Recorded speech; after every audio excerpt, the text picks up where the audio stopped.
وہ اپنے شوہروں کی کتنی نافرمانی کرتی ہیں.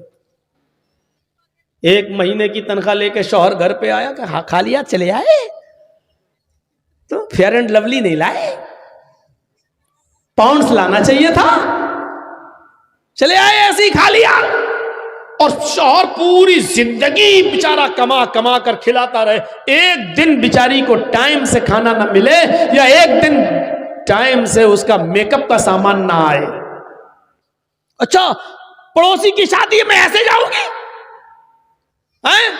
ہم ہی چڑیل لگیں گے, تم نے کیا کیا بتائیے, ہماری سہیلی کی شادی ہے اور ہم ایسے جائیں گے, جب سے آئی ہوں تمہارے گھر میں پریشان ہوں. اس شوہر کے دل پہ کیا بیتتی ہے, جبکہ شادی میں تمہیں نئے کپڑے پہن کر جانے کی ضرورت تھی ہی نہیں, کیونکہ نئے کپڑے پہننے کا حق شوہر کے سامنے ہے.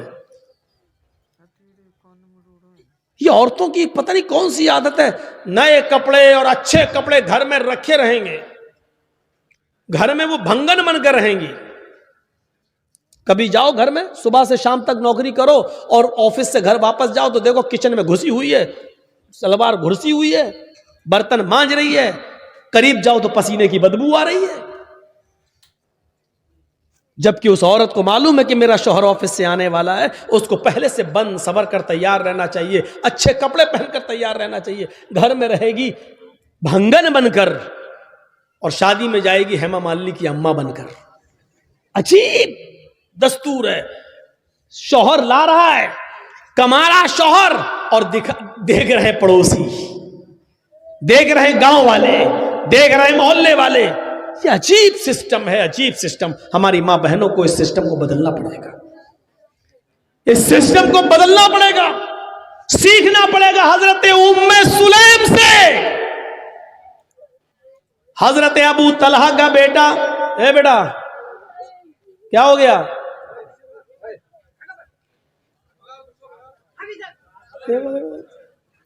ارے کیا ہوا, پیشاب لگ رہا تو جاؤ نا, کہ یہی کرو گے, جاؤ جاؤ, شادی ہو گئی تمہاری, تب کس لیے جا رہے ہو یار گھر پہ.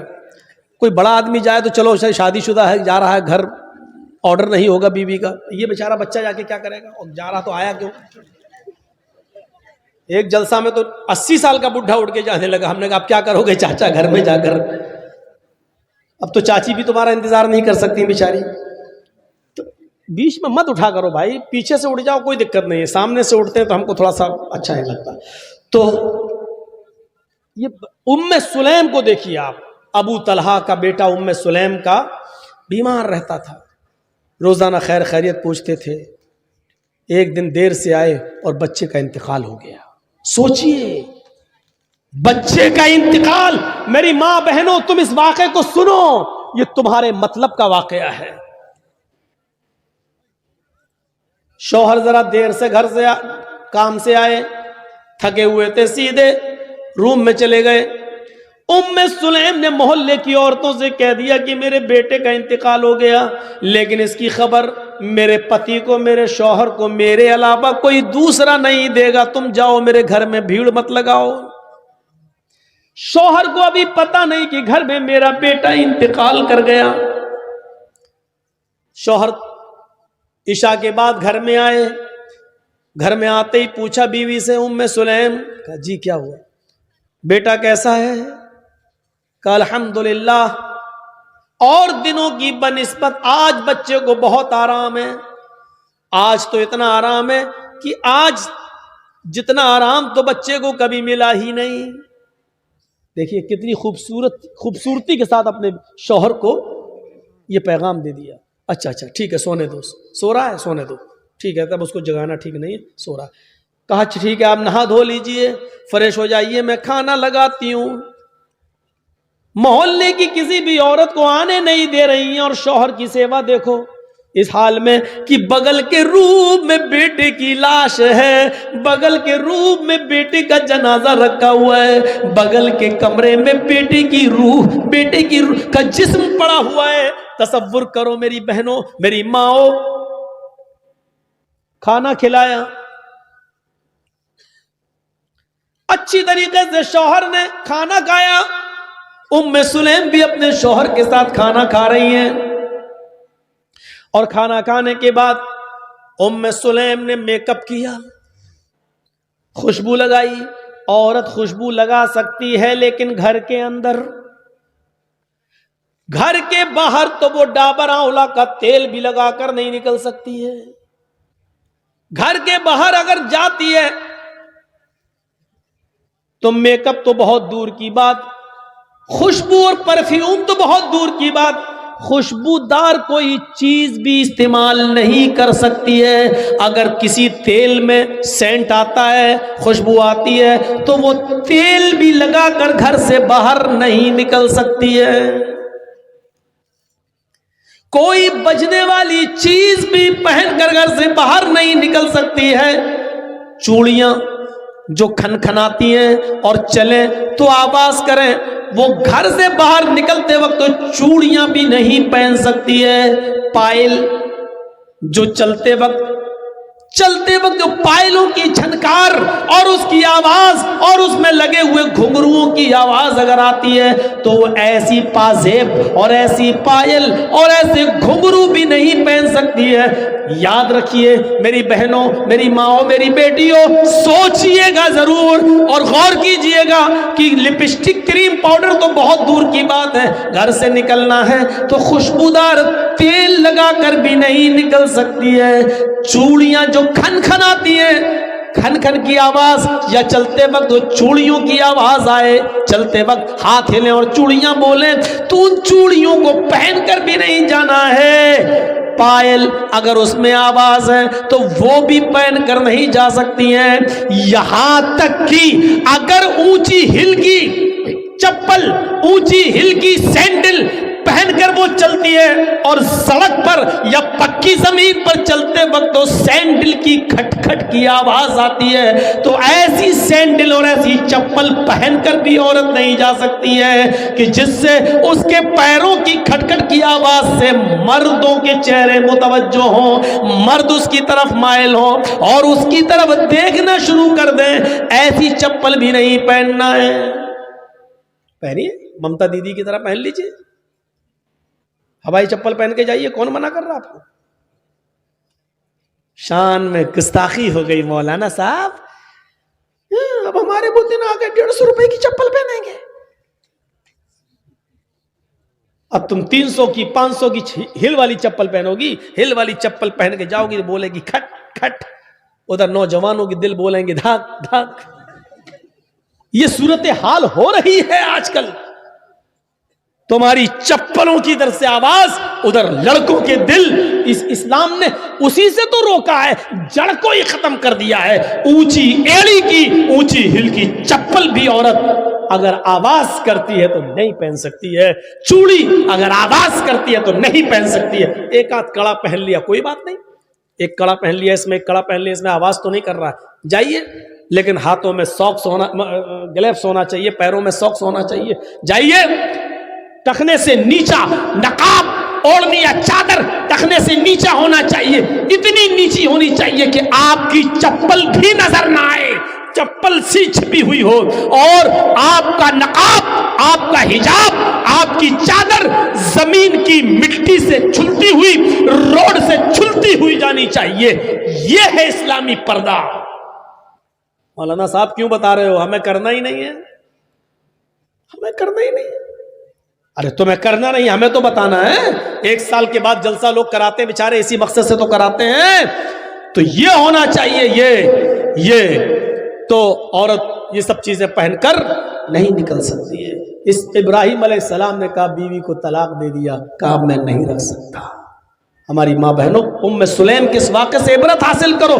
میک اپ کرتی ہیں، خوشبو لگاتی ہیں، خوشبو لگانے کے بعد وہ اپنے شوہر کے پاس بھی جاتی ہیں اور وہ اپنے شوہر سے مجامعت بھی کرتی ہیں، ہم بستر بھی ہوتی ہیں۔ سوچئے بغل میں بیٹے کی لاش ہے، بیٹے کا جنازہ ہے، اور وہ رات میں میک اپ۔ تصور کریں ہماری بہنیں اور ہماری قوم کی بیٹیاں، کیا گھر میں آپ کے بیٹے کا انتقال ہو جائے، کیا ایسی صورت میں اپنے شوہر کو اتنا خوش رکھ سکتی ہیں؟ ہم بستری کے بعد جب دونوں فارغ ہوئے، شوہر نے جلدی سے غسل کر لیا. رات میں پیار بھری باتیں ہوتی رہی. بات بچے کی نکل آئی. بیوی نے بڑے پیار سے کہا، ام سلیم نے، آج مجھے ایک سوال میرے ذہن میں کھٹک رہا ہے جو دور نہیں ہو رہا ہے. بڑی میں پس و پیش میں، شچو پنج میں پھنسی ہوئی ہوں کہ کیا ہونا چاہیے. ابو طلحہ نے کہا کیا بات ہے بتاؤ. کہا کہ میری ایک سہیلی نے کچھ مہینے پہلے ایک امانت میرے پاس رکھی تھی جو بہت قیمتی امانت تھی، اور یہ کہا تھا کہ میں کہیں دور جا رہی ہوں، 2-4-6 مہینے کے بعد جب میں واپس آ جاؤں تو میری امانت واپس کر دیجئے. لیکن میرے پتی جی، میرے ہسبینڈ، اس نے جو امانت دی تھی وہ مجھے بہت پسند آ گئی، میرا دل اس پر آ گیا. میں چاہتی ہوں کہ اس کو رکھ لوں اور اس جس کی امانت تھی اس کو میں واپس نہ کروں.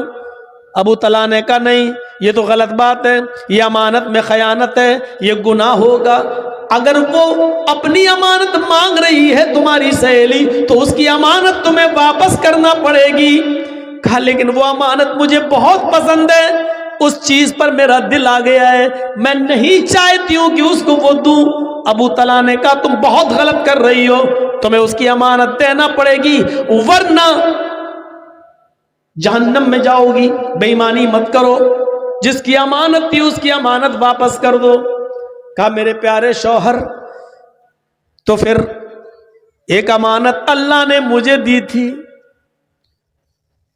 2-3 سال پہلے اللہ نے مجھے بھی ایک امانت دی تھی، اور وہ امانت مجھے بہت زیادہ پسند ہے. اس امانت پر میرا دل آ گیا ہے، وہ امانت میرا بیٹا ہے، لیکن آج اللہ نے اپنی امانت مجھ سے مانگی تو میں نے اس کی امانت اس کو واپس کر دی. اس کی امانت میں نے اس کو واپس کر دی. اگر میں اپنے پاس رکھتی اور اس پر بے ایمانی کرتی تو امانت میں خیانت ہوتی. میرے پیارے شوہر، بچہ آرام سے سو رہا ہے، اس کا مطلب یہ ہے کہ بچہ میرا اس دنیا میں نہیں رہا، اللہ کی امانت تھی، اللہ نے اس بچے کو لے لیا ہے. ابو طلحہ کے پیروں کے نیچے سے زمین سرک گئی. بولے تو کچھ نہیں، لیکن کہا کہ اس حال میں بھی تم مجھے کھانا کھلا رہی ہو، تم مجھ سے ہم بستری کر رہی ہو، پیار و محبت تم نے مجھ سے کیا ہے، تم نے بچے کے بارے میں مجھے بتایا نہیں. وہ تو ٹھیک ہے، اللہ کی امانت تھی، اللہ نے لے لیا، لیکن اس کا یہ مطلب تو نہیں تھا کہ تم محلے کی عورتوں کو بھی روکے رکھو. کوئی بات نہیں ہے، صبح سورج نکلنے کے بعد اس بچے کو دفن کر دیا جائے گا. حضرت ابو طلحہ جیسی اذان کی آواز ہوتی ہے مسجد میں جاتے ہیں، اللہ کے نبی صلی اللہ علیہ وسلم نماز پڑھاتے ہیں، اور نماز پڑھانے کے بعد جب ابو طلحہ اللہ کے نبی کے پاس بیٹھتے ہیں اور پوری کی پوری رات کی داستان سنا دیتے ہیں. اللہ کے نبی ایسا ہوا، میری بیوی نے رات میں بھی نہیں بتایا ہے، میری بیوی نے مجھے کھانا بھی کھلایا ہے، اس کے بعد ہم بستری بھی کیے، شاریرک سمبند بھی بنایا ہے. اے اللہ کے نبی، اس کے بعد کا اللہ کی امانت تھی، اللہ نے لے لیا. اللہ کے نبی فرماتے ابو طلحہ بس اے ابو طلحہ، اللہ تمہاری بیوی کو جزائے خیر دے، اللہ اس کو اچھا بدلہ دے، اور تم دونوں نے آج رات میں جو مجامعت کی، جو ہم بستری کی ہے، اللہ اس میں برکت عطا فرمائے، اللہ اس میں برکت عطا فرمائے، اللہ اس میں برکت دے. اسی دن کی مجامعت اور ہم بستری سے حضرت ام سلیم کو حمل ٹھہرا ہے، اسی ام سلیم کو حمل ٹھہرا ہے، اور اسی ابو طلحہ کو ام سلیم سے اسی دن حمل ٹھہرا ہے، اور پھر 9 مہینے کے بعد بچہ پیدا ہوتا ہے. اس بچے کا نام انس رکھا جاتا ہے، اس بچے کا نام انس رکھا جاتا ہے.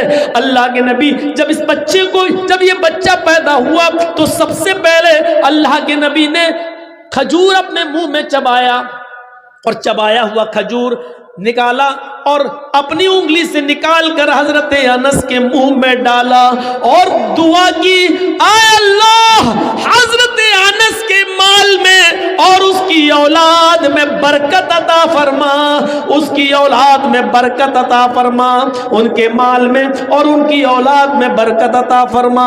یہ انس ہی تھے جنہوں نے 10 سال جناب محمد رسول اللہ کی خدمت کی ہے، یہ انس ہی تھے آگے چل کر یہ بڑے امیر بنے، اللہ نے ان کی دولت میں بھی اضافہ کیا اور ان کے بچوں کی تعداد میں بھی اضافہ ہوا ہے۔